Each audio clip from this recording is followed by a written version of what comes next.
కూటమి ప్రభుత్వంలో నాయకులు చివరకు బూడిద అమ్ముకునే విషయంలో కూడా గొడవలు పడుతున్నారని అనంతపురం జిల్లా వైసీపీ అధ్యక్షుడు అనంత వెంకట్రామరెడ్డి విమర్శలు చేశారు.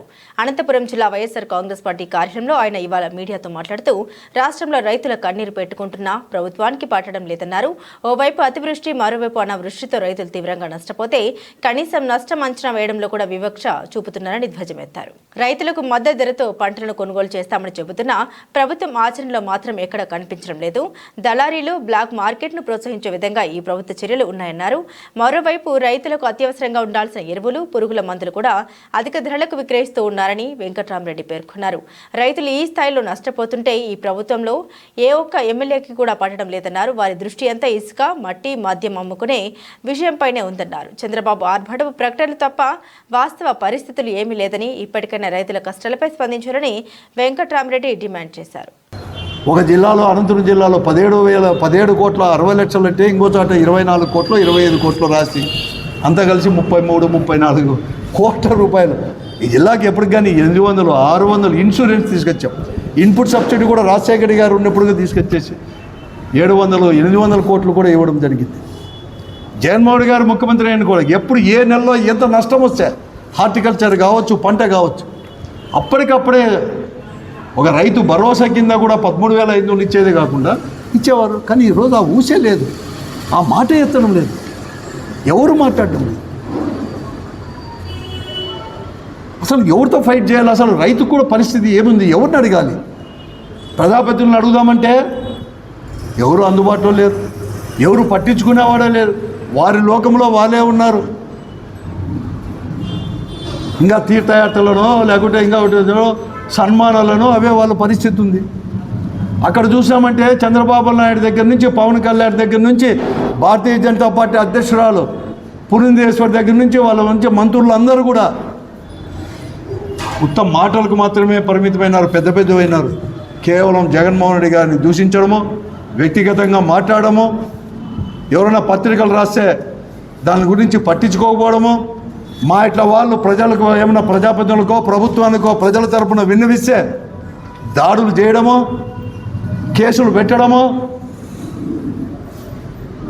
మంచి చేయండి ప్రజల కంటే కూడా, వాళ్ళ ధర్మం వాళ్ళు నిర్వర్తించని ప్రభుత్వాన్ని అడిగితే కూడా మా పైన కేసులు పెట్టడమో, లేకుంటే వ్యక్తిగతంగా దూషించడమో, కుటుంబ సభ్యులను దూషించడమో,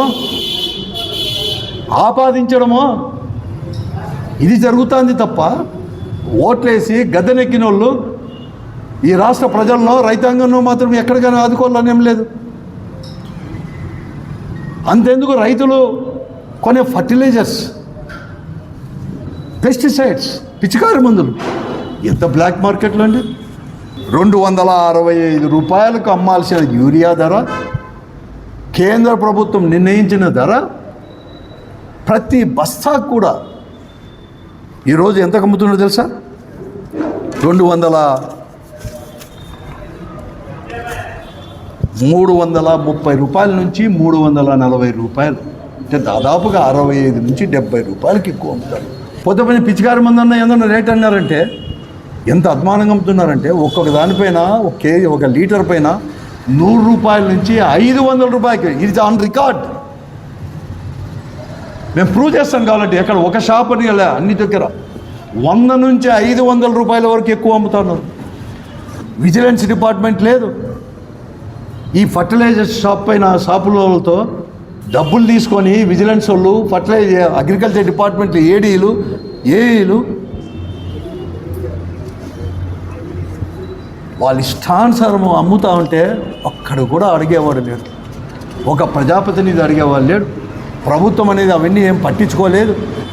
ఈరోజు వాళ్ళు చెప్తా ఉన్నారు, అగ్రికల్చర్ డిపార్ట్మెంట్ వాళ్ళు కావచ్చు, ప్రతి ఏ డిపార్ట్మెంట్ అయినా కూడా మమ్మల్ని ఇక్కడ పోస్టింగ్ చేసినారంటే ప్రస్తుత ప్రజాప్రతినిధులుగా ఉండే వాళ్ళకి అందరికీ కూడా మేము అంతో తునమో పనమో చెల్లించుకొని వచ్చిన వాళ్ళం, మాకు కావాలి కదా అని చెప్పేసి ఇష్టానుసారం రేట్లు అనేది కూడా పెంచుతూ ఉంటే అడిగేవాడు ఎవరు కానీ లేదు.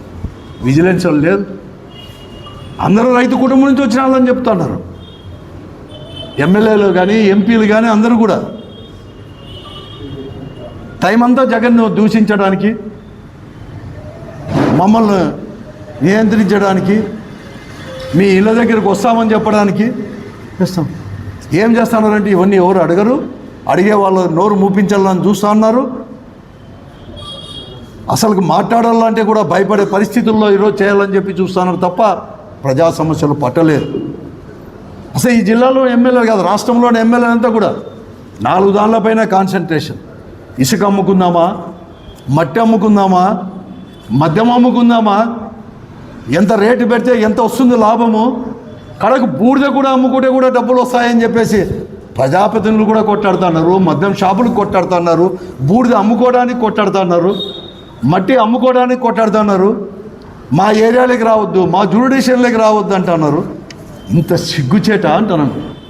ప్రజాప్రతినిధి చెప్పుకోవడానికే సిగ్గుపడుతున్నారు ఈరోజు కూడా. ముఖ్యమంత్రి ఏం చేస్తున్నాడు ఇక్కడ? నువ్వు గతాన్ని గురించి కాదు, ఇప్పుడు నమ్మకంతో నీకు ఇచ్చారు అధికారం. నువ్వేం చేస్తున్నావు? మమ్మల్ని విమర్శించడానికి మాత్రమేనా? గత ప్రభుత్వాన్ని విమర్శించడానికి మాత్రమే పరిమితమైంది. మీ వాళ్ళు నియంత్రించలేవా?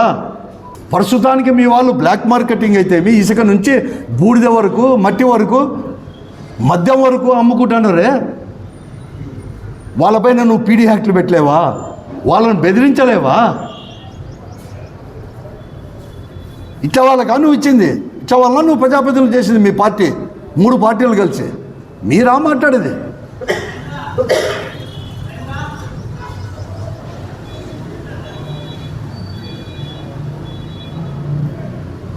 రండి, నేను ఇప్పుడు చూపిస్తాను అన్నీ. ఫర్టిలైజర్ షాప్ కానీ అంతా కూడా ఎట్లా వ్యాపారస్తులు ఎట్లా బ్లాక్ మార్కెట్లో అమ్ముకుంటున్నారు. మద్దతు ధర ప్రకటించండి. అంతేకాదు ఈరోజు అంతా కూడా చెప్తున్నారు, ఈరోజు రాయలసీమకు వచ్చి కృష్ణా జలాలు తీసుకొచ్చేసామని చెప్పి ఆర్భాటం చేసిన వాళ్ళు. ఆ రోజు జగన్మోహన్ రెడ్డి గారు మేము ఎప్పుడో చెప్పాం 3850కి కృష్ణా జలాలు ఆ రోజు రాజశేఖర రెడ్డి గారు తీసుకొని రావాలని చెప్పేసి 40 టీఎంసీలు తీసుకొని రావాలంటే ఎక్కడో లోపం జరిగి 2200 క్యూసెక్లు మాత్రమే వస్తూ ఉంది. దాన్ని 10,000కి చేయమంటే 6200 క్యూసెక్లకు చేసి 2020లో 2022లో టెండర్లు పిలిచి ఒకటి మెగా కంపెనీకి ఒక ప్యాకేజు, ఇంకో ప్యాకేజ్ వచ్చేసి ఎవరికో ఖమ్మంకి ఎవరికో శ్రీనివాసరెడ్డికి ఇచ్చి పనులు ప్రారంభిస్తా అంటే ఈ ప్రభుత్వం వచ్చిన తర్వాత టెండర్లను క్యాన్సిల్ చేసి వాళ్ళు పనులు ప్రారంభించే సమయంలో దాన్ని క్యాన్సిల్ చేసి మళ్ళా 3850కే మళ్ళా కూడా తిరిగి తవ్వుతామంటారు, పనులు ప్రారంభిస్తామని చెప్పి చెప్తున్నారు. తీవ్రమైన అన్యాయం చేసినట్లయితుంది ఈ జిల్లాకు కానీ రాయలసీమకు ముఖ్యంగా. రాయలసీమ ప్రజలు రైతాంగం యొక్క దృష్టిలో పెట్టుకొని తాగునీరు సాగును దృష్టిలో పెట్టుకొని చేస్తే 10,000 చేయండి, లేకపోతే 6200 క్యూసెక్లైనా చేయాలని ఈరోజు డిఆర్సీ మీటింగ్లో కూడా జరుగుతూ ఉంది. కాబట్టి తీర్మానం చేసి ప్రభుత్వంతో ఒప్పించి, ముఖ్యమంత్రిని ఒప్పించి, ఆయన కూడా రాయలసీమ వాసే కాబట్టి తీసుకొని రావాలని చెప్పేసి మేము డిమాండ్ కూడా నేను చేస్తా ఉన్న ప్రజల తరపున నేను కోరుతా ఉన్నాను. ఒక రైతుగా, ఈ జిల్లా వాసిగా, రాయలసీమ వాసిగా కూడా నేను కోరుతా ఉన్నాను. ఇవే కాదు, రైతులను కూడా ఆదుకోవాలని చెప్పి నేను అడుగుతున్నాను. కొనండి వెంటనే మద్దతు ధర ప్రకటించి, వడ్లకు కావచ్చు, వరికి కావచ్చు. ఎందుకంటే కనేకల్ కూడా వస్తున్నాడు, అదే బొమ్మనాలు కనేకల్లో రాయదుర్గ నియోజకవర్గం ఇది. రేపు వస్తున్నాడు ముఖ్యమంత్రి గారు 30వ తేదీ అనుకుంటున్నాను.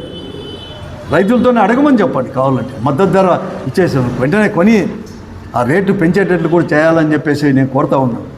2019లో హామీలు ఇచ్చి మళ్ళా గత ప్రభుత్వంలో అప్పు చేసిందని చెప్పేసి కాలం వెలదీసేదానికంటే ఇప్పుడు 5 నెలలే కాదు కదా, 5 సంవత్సరాలు అయిపోయినా కూడా అమలు పరిచే పరిస్థితి ఇలాగే ఉంటే ఈ ప్రభుత్వాన్ని మెడలు వంచి హామీలు అమలు పరుచుకోవడానికి ప్రజలు సన్నిధం కావాలి.